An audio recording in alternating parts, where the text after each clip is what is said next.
Phone है, घर में फोन है, माता पिता अपने नाम का फोन पकड़वा देते हैं। बच्चा क्या देखता है, पूरे दिन अंगुलियां बनाता है, स्क्रॉल करता रहता है, रील चलती रहती है, आगे से आगे उनके दिमाग में आता रहता है। उसका बड़े समय लेना देना नहीं आता है, या तकलीफ को खाना भूल जाता। मैं मेरी बात सुना बताओ आपको, मैं एक मैच्योर हूँ, सक्षम हूँ, क्या गलत है, सही है, मैं डिसीजन ले सकता हूँ, लेकिन जब फोन लेके बैठता हूँ तो मैं भी भूल जाता हूँ कि मुझे खाना खाना और कब नहीं खाना है। और जब काम में होते नहीं तो फोन को साइड में रखते हैं। तो ये बहुत गंदी आदत है, अपने बच्चों को इंस्टाग्राम नाम की बीमारी है। हर कोई लेकर खड़ा हो जाता है, सेल्फी ले लेते हैं और रील्स बना देते हैं। ये आने वाले भविष्य के लिए बहुत बड़ी घातक बीमारी है। और अपनी बहन बेटियों से भी कहना चाहूंगा कि आज का जमाना बहुत आगे बढ़ चुका है। और आपने एक एआई नाम से नाम सुना होगा, आर्टिफिशियल इंटेलिजेंस। आजकल उस एआई के माध्यम से ऐसा सब कुछ बनाया जा सकता है जिसके बारे में अपन सोच भी नहीं सकते। सब कुछ बनाया जा सकता है, मतलब एक वीडियो बनाया जाता है उसके बारे में। ये अपन तो क्या है, अपनी आंखों से तो नहीं, लेकिन कोई बड़े बड़े मतलब एक्सपर्ट है, इंजीनियर है, वो उसके बारे में नहीं बता पाएंगे कि ये वीडियो फेक है या रियल है। तो थोड़ा बच के रहना है।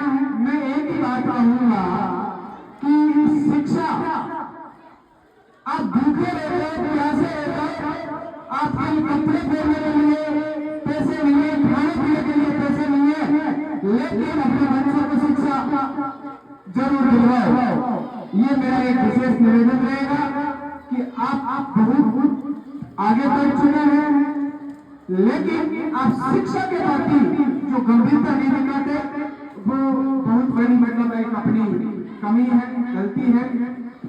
आपके बच्चों को आप विद्यालय में भेजते हो, लेकिन बच्चा किधर जा रहा है, क्या जा रहे हैं, शिक्षक पढ़ा रहे हैं या नहीं पढ़ा रहे, शिक्षक क्या पढ़ा रहे हैं, शिक्षकों के द्वारा उनको होमवर्क दिया जा रहा है कि नहीं दिया जा रहा है, बच्चे का क्या प्रोग्रेस है, उसके बारे में आपको ध्यान रखना पड़ेगा। आपका जो साथ हम चले लगे होते हैं तो बच्चे लोगों को नहीं भेजते, अरे पढ़े लिखे तो आप नहीं होंगे, लेकिन इतने तो सक्षम हो बच्चे के मतलब उसके ऊपर मतलब व्यवहारिकता के ऊपर तो आप जानकारी रख सकते हैं कि बच्चा क्या कर रहा है, क्या नहीं कर रहा है, क्या बच्चा गलत रास्ते में जा रहा है। तो वो ध्यान हमारे साथ में आपको भी देना पड़ेगा। हम एक शिक्षक हैं, शिक्षक की लैंग्वेज में बात करेंगे, शिक्षा की बात करेंगे। इस भारतीय संविधान को जो लागू करने वाला, जो लिखने वाला वो महान शख्स था, उसका नाम आप सब जानते हो। भारत का जो इतना बड़ा जो संविधान है वो विश्व का सबसे बड़ा लिखित संविधान है। इतनी सौभाग्य की बात है कि पूरा संसार कितना बड़ा है, उस संसार के अंदर अपना भारत देश जैसा है, उस देश का संविधान है वो सबसे बड़ा संविधान है। और उस समय का महान अर्थशास्त्री को शिक्षा दी वो थे डॉक्टर भीमराव अम्बेडकर। एक दलित समुदाय से उठा व्यक्ति जो अपने रक्षा के अंदर करता था, तो इनको भेदभाव का इतना सिखाया था कि उसको रक्षा से बाहर निकलना लगता था और सबसे करते हो रहे थे, बाहर देखने लगते थे। और उन्होंने भारतीय संविधान को लिखा और वही संविधान 26 जनवरी यानी कि आज ही के दिन 1950 के अंदर लागू होता है। और उसी दिन से भारत एक गणतंत्र बन गया। गणतंत्र यानी लोकतंत्र, शासन, जनता का शासन। उस संविधान के द्वारा जनता को शासक बनाया गया। इससे पहले भारत देश एक राजतंत्र देश था। उस समय शासक रहे राजा की कोख से पैदा होते हुए, न कि मतलब तो आप जनता के द्वारा तो उस महान शख्सियत के एक शब्द कहा था, तो शब्द को कहने के लिए मुझे ये बात आपको कहनी पड़ी। उस शख्स ने कहा था कि शिक्षा वो शेरनी का दूध है जो जितना पिएगा उतना दौड़ेगा। शेर दौड़ता है, जंगल में सवार काटता है, पैसों दूरी को उस जंगली जानवर का उसको खूब फायदा हो जाता है। तो उसी प्रकार बाबा साहब भीमराव अम्बेडकर ने कहा था कि शिक्षा वो शेरनी का दूध है जो जितना पिएगा उतना दौड़ेगा। तो अपने बच्चों को शिक्षा शेरनी का दूध पिलाना है। इसी के साथ में आपसे विनती करूंगा कि अपनी दो बेटियां राज्य स्तर पर नेतृत्व करके आई है। चालू कितना सौभाग्य की बात है। ये गांव ये छोटा सा गांव है, लेकिन गांव नेतृत्व करके आई है राजस्थान लेवल पे, स्टेट लेवल पे, कंपनी के अंदर जो मतलब राजस्थान खेल के आई है। एक है अपनी कैलाश कुमारी और एक है देविका कंवर, जो दोनों बच्चियां राज्य स्तर पर कबड्डी खेल के आई है, जिनका बहुत बहुत धन्यवाद कि इस प्रकार उन्होंने अच्छी मेहनत की। हमारे पीटीआई है जो युवा साथी है जो समय समय पर मतलब इस प्रकार की मतलब एक्टिविटीज को बढ़ा चढ़ा के योगदान दे रहे हैं। आपसे जुड़े मैं कहता हूँ कि अगर आप हमारा सहयोग करेंगे तो हम साइड करके इन बच्चों के विकास के लिए हम प्रयास करेंगे।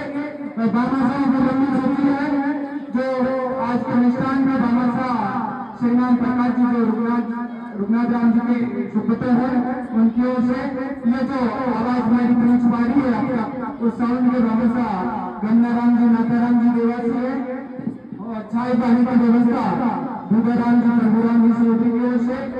और इस समारोह में बच्चों के लिए बिस्किट की व्यवस्था की है वानीलाल जी कलाराम जी मेहरवार और गोविंद गुरु जी एसएमसी अध्यक्ष।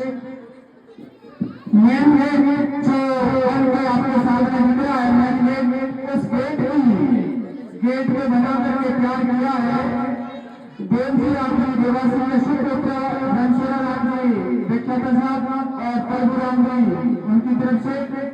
और इसी में घोषणा हुई है नगद राशि की जो मुर्दाराम जी नंदाराम जी से 5,000 रुपए विद्यालय विकास के लिए उनके द्वारा फोन करके बताया गया कि माशा को उनके सहयोग हो तो आप हमें बताना, हम आपके लिए दिन रात तत्पर रहेंगे।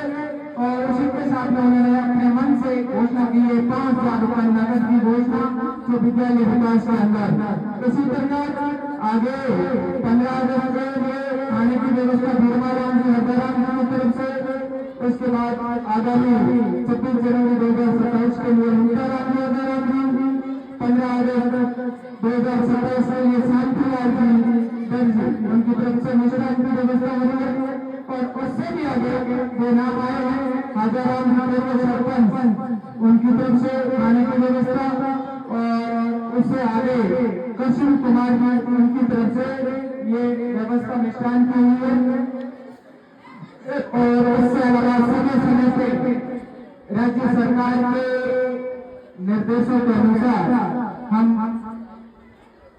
पेटीएम होती है तब कृष्ण भोग यानी कृष्ण ये नन्हे मुन्ने जो बच्चे हैं वो कृष्ण माना है और इनके लिए भोग इनके लिए भोजन की व्यवस्था होती है।